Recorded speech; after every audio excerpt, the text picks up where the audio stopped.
Hi, welcome to another episode of Hot Takes.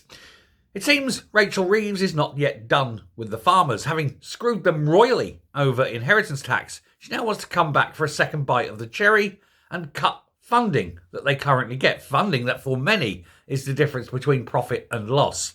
It's called the ELM, the Environmental Land Management Scheme, and this pays farmers to make their land nature friendly, create things like meadows or not cut down wooded areas and things like that to help Britain's wildlife, basically paying them not to grow on their land because who knows why. It's not as though we don't need the food, but that's there. But they are getting this cash that gives them this extra money. And also they get paid for maintaining flood defences. Well, she wants to cut that as well. And that one, of course, is pure madness. Now, first of all, the ELM makes a lot of money for farmers who, at the best of times, are struggling. Don't believe the hype about rich farmers. There is no such thing as mega wealthy farmers. Sure, the big boys owning the hundreds of thousands of acres make a profit, but that's monoculture, which is absolutely destructive in terms of our environmentalism. Your average small farmer will grow several things on several fields. He'll have hedgerows, etc. This is an expensive form of farming, but sustainable. There's the difference. Well, that ELM helps them. Now, as for flood defences, well, this way lies madness.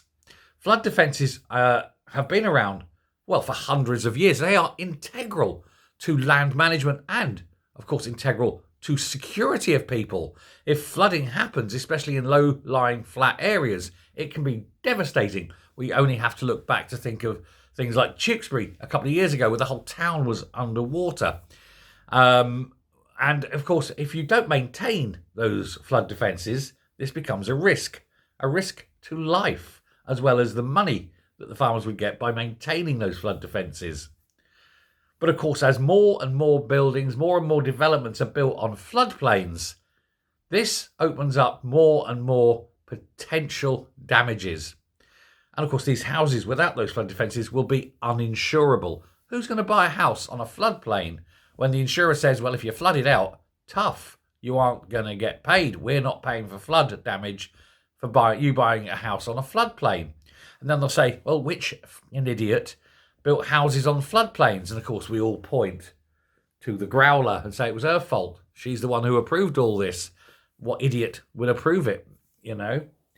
But Reeves is looking to shrink DEFRA's £2.4 billion budget substantially, money that would otherwise go to farmers.